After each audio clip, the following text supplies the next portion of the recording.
नमस्कार, स्वागत आहे तुमचं आपल्या डिलिशियस कट्टा या मराठी चॅनलवर. आज आपण बकऱ्याच्या मुंडीचा आणि पायाचा रस्सा करणार आहोत. अगदी सोपी पद्धत दाखवणार आहे. तुम्ही जर पहिल्यांदा जरी करत असाल तरी ते छानच होणार. त्यामुळे अशा पद्धतीने मुंडीचा रस्सा आणि पायाचा रस्सा नक्की करून बघा. माझी रेसिपी जर तुम्हाला आवडली तर माझ्या व्हिडिओला लाईक करा आणि जर माझ्या चॅनलला सबस्क्राईब केला नसाल तर माझ्या चॅनलला सबस्क्राईब करा.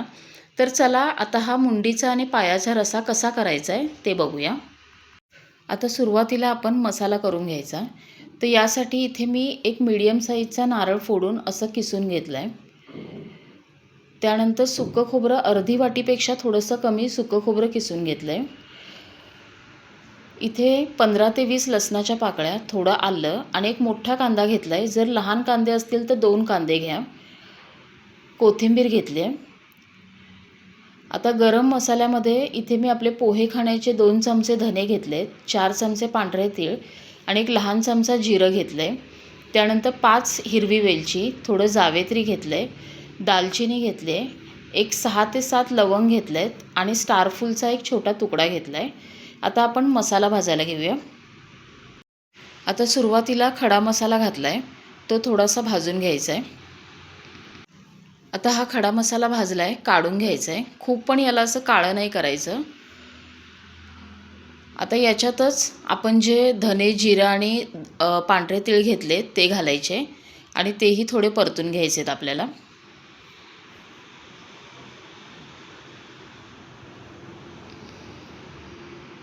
आता हे देखील व्यवस्थित परतून घेतलं आहे. आता हे काढून घेऊया.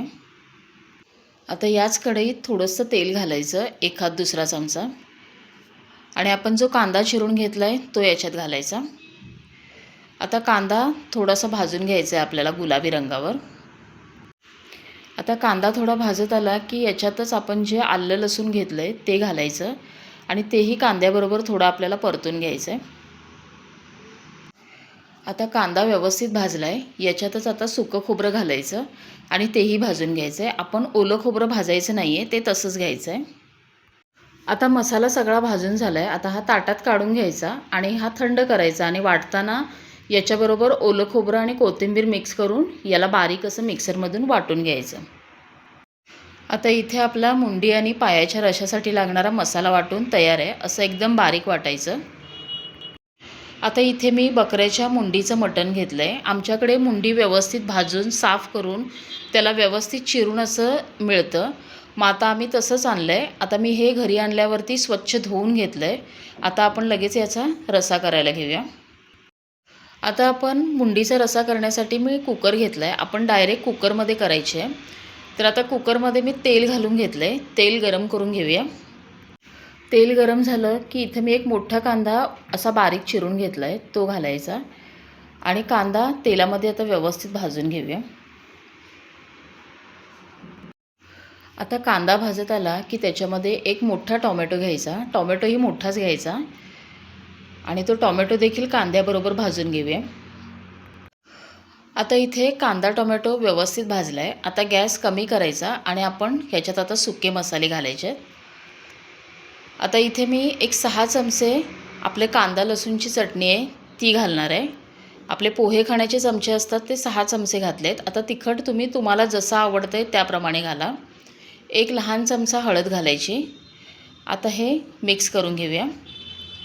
आपण जेव्हा मुंडी असं कुकरमध्ये सगळे मसाले घालून एकत्र शिजवतो तेव्हा जे आपण मसाले घातलेले असतात ते मुंडीमध्ये व्यवस्थित मुरतात. तिखट मीठ मुंडीला व्यवस्थित लागतं आणि त्यामुळे ते आणि छान लागतं. त्यामुळे असं नक्की करून बघा.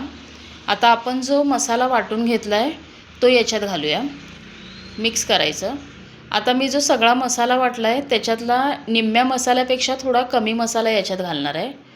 खूप घट्ट नाही करायचा हा रस्सा, थोडा पातळच चांगला लागतो. आता याच्यात घालूया 1 चमचा गरम मसाला. आता मी इथे घरगुती गरम मसाला घालते. हे सगळं व्यवस्थित मिक्स करायचं आणि आता ह्याला तेल सुटेपर्यंत व्यवस्थित भाजून घेऊया. आता इथे मसाला मी तेल सुटेपर्यंत व्यवस्थित भाजून घेतला आहे. आता आपल्याला रशासाठी जेवढं आता एक आपल्याला अंदाज असतो की आपण किती रस्सा करणार आहोत त्या अंदाजाने या मसाल्यातच मीठ घालायचं. म्हणजे मुंडीच्या मटणाला मीठ व्यवस्थित सगळ्याला व्यवस्थित लागतं.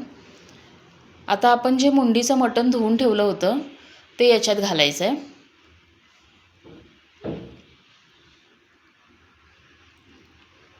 अगदी पटकन होतं. तुम्ही जरी पहिल्यांदा केलात तरी अजिबात चुकणार नाही, खूप छानच होईल. त्यामुळे असं नक्की करून बघा. आता हे मुंडीचं मटण याच्यात सगळं घालून घेतलं आहे. आता हे मोठ्या गॅसवरती आपल्याला सगळ्या मसाल्याबरोबर व्यवस्थित मिक्स करायचं आहे आणि एक 5 मिनिटं याला असं मोठ्या गॅसवरती परतून घ्यायचं. आता इथे मी एक 5 मिनिटं हे मुंडीचं मटण मोठ्या गॅसवरती व्यवस्थित परतून घेतलं आहे. सगळ्या मसाल्यांबरोबर व्यवस्थित मिक्स केलं आहे. हे बघा, याच्यात लगेच पाणी नाही ओतायचं. अगोदर 5 मिनिटं याला व्यवस्थित परतून घ्यायचं आहे. आता मी बाजूला पाणी गरम करायला ठेवलं होतं. आता आपण काय करायचं, सुरुवातीला हे फक्त मुंडीचं मटण बुडेल इतकंच आपण पाणी घालायचं आणि नंतर तुम्हाला जर वाटलं तर तुम्ही झाल्यानंतर गरम पाणी घालून ॲडजस्ट करू शकताय. तर अजून थोडंसं घालूया पाणी.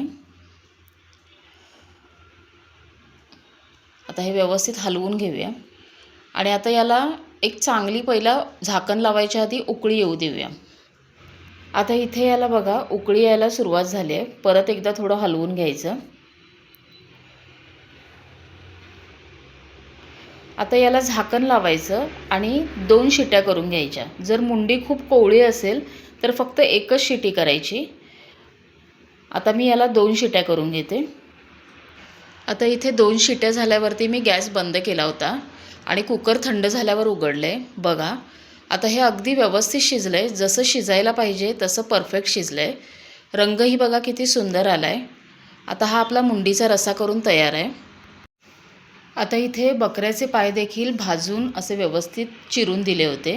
ते घरी आणल्यावर मी स्वच्छ धुवून घेतलेत. आता आपण याचा लगेच रस्सा करायला सुरुवात करूया. आता इथे मी गॅसवर कुकर ठेवला आहे. त्याच्यात तेल घालून घ्यायचं आहे. तेल थोडं गरम होऊ देऊया. तेल गरम झालं की त्याच्यामध्ये इथे मी एक कांदा बारीक चिरून घेतला आहे, तो घालायचा. असं आपण कुकरमध्ये केल्याने काय होतं, झटपट होतं, वेळही कमी लागतो आणि खूप सुंदर होतं. कांदा चांगला भाजला की एक मोठा टोमॅटो चिरून घेतला आहे, तो घालायचा आणि हा टोमॅटो देखील आता भाजून घेऊया. आता कांदा टोमॅटो चांगला भाजला की याच्यामध्ये आपण मसाले घालायचे आहेत.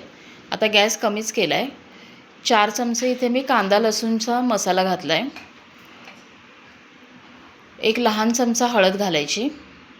आता हे मिक्स करूया. आता आपण जो मसाला वाटून ठेवला आहे तो याच्यात घालायचा. आता पायाच्या रशाला अजिबात मसाला जास्त घालायचा नाही, अगदी थोडा मसाला घालायचा आणि छान पातळ असं त्याचं सूप तयार करायचं. आता इथे मी एक लहान चमचा गरम मसाला घालते. आता हा सगळा मसाला छान तेल सुटेपर्यंत आपण भाजून घेऊया. आता इथे मसाला मी तेल सुटेपर्यंत व्यवस्थित परतून घेतला आहे.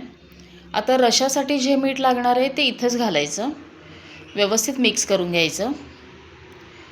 आपण जे आता पायाचं मटण धुवून ठेवलं आहे ते घ्यायचं आणि ते याच्यात घालायचं. हा पायाचा जो रस्सा असतो याला सूपही म्हणतात. हा वयस्कर माणसं, आजारी माणसं यांच्यासाठी खूप चांगला असतो. आता हे मसाल्याबरोबर व्यवस्थित एक 5 मिनिटं मोठ्या गॅसवरती परतून घ्यायचं आहे. आता हे पायाचं मटण मी व्यवस्थित या मसाल्याबरोबर एक 5 मिनिटं मोठ्या गॅसवरती असं परतून घेतलं आहे. बघा, अगदी पायाच्या याला मसाला व्यवस्थित सगळीकडे लागला आहे. आता मी बाजूला पाणी गरम करायला ठेवलं होतं. आता हे बुडेल इतपत आपल्याला पाणी घालायचं.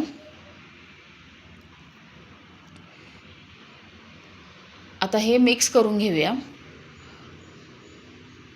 आणि याला उकळी यायला लागली की झाकण लावायचं आणि एक 8 ते 10 शिट्या करून शिजवून घ्यायचं आहे. आता इथे याला मी एक 10 शिट्या करून घेतल्या होत्या. हे बघा, अगदी व्यवस्थित शिजलं आहे. हे हाडापासून मटण सुटलं आहे, म्हणजे हे परफेक्ट झालं आहे. आता इथे आपला पायाचा रस्सा तयार झाला आहे. आता इथे आपला पायाचा आणि मुंडीचा रस्सा करून तयार आहे. बघा, खूप सुंदर झाला आहे. रंगही फार सुंदर आला आहे, कट छान आला आहे. तर असा रस्सा तुम्हीही नक्की ट्राय करा. माझी रेसिपी जर आवडली तर लाईक करा, कमेंट करा आणि माझ्या चॅनलला सबस्क्राईब केला नसाल तर सबस्क्राईब करा.